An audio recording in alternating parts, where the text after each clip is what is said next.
Hello and welcome, all nerdies and foodies, to Roll for Rations, a series inspired by Roll for Sandwich, where I let the dice decide what recipe I'm making for you today. First step, first dice, we'll be using these solid bright red dice I got many moons ago. Might have been my first set ever, but honestly, who can remember? Let's go ahead and roll our D4 to determine which cookbook we'll be cooking from today. Number 2. Okay, number 2 is going to be Guy Fieri's Diner, Drive-Ins, and Dives, Funky Finds in Flavortown. I've cooked a few recipes from this book already, and it definitely gives off the vibe you think it does. Lots of flavorful big eats packed in this thing. These tabs on top dog-ear our 6 recipes, so let's go ahead and roll a d6 to determine which recipe we'll be making from Funky Finds in Flavortown. Number 3. Now, before we reveal that recipe, let's go ahead and do our Chaos Magic D20 to determine our buff or debuff for this episode. I rolled a 10, which is Unstable Fate. The Chaos roll this episode must be rolled at disadvantage. Okay, let's go ahead and roll again. And we got a 19. So, I didn't do anything with that. Let's just go ahead and see the recipe. All right, we got Sunny Steak Hoagie. This looks promising. I love a steak sandwich, as some of you know. We need some ingredients, so I'll be right back. All right, so you're going to need 1.5 pounds of ribeye steak, provolone cheese, salt, olive and canola oil, hoagie rolls, toppings, I chose these things, a medium onion, and I didn't single out the butter, but it's there too, 4 tablespoons of that. Now, before we read that first step, let's go ahead and roll our challenge die, which is a D6. And we got a 4. No measure. Okay, we can't measure. Sweet. All right, so the first thing we're going to do is throw this steak in the freezer so it hardens and get a little easier to cut thin.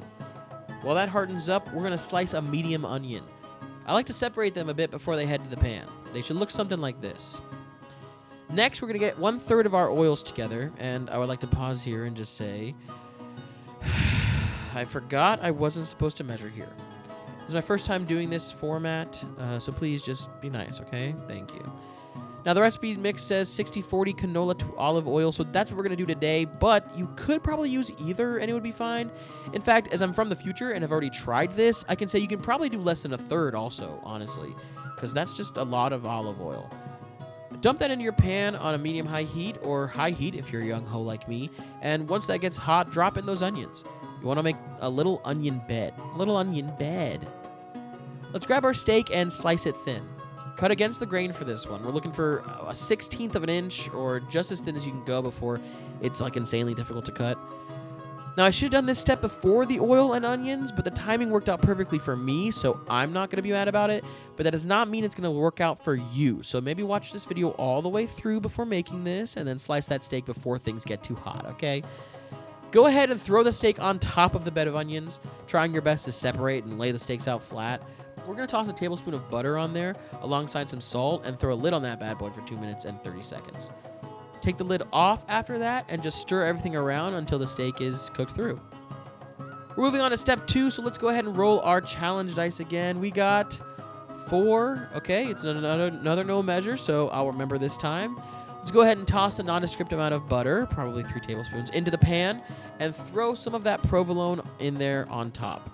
The recipe says 8 slices, but in honor of no measure, I just went with the straight coverage strategy. Once you've got the cheese in the pan, throw a lid on there to melt that cheese, and then you're pretty much done. You cut open your hoagie, you stuff it full of the stuff you just made, you throw some cherry peppers on there if you're feeling fancy, and you go to town. All right, folks. Here she is in all her glory, Sunny Steak Hoagie from Guy Fieri's Diner, Drive-Ins, and Dives, Funky Finds in Flavortown. Looks good, smells good. Let's give this guy a bite. Now, this sandwich really hit the spot. It helped that I was hungry, but this is an easy and delicious meal any day of the week.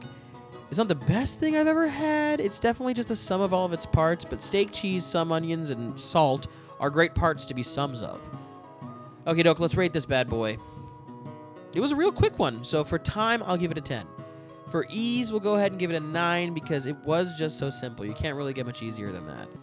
For taste, we'll give it a 7, though, because it was good, but it wasn't the best Sammy ever.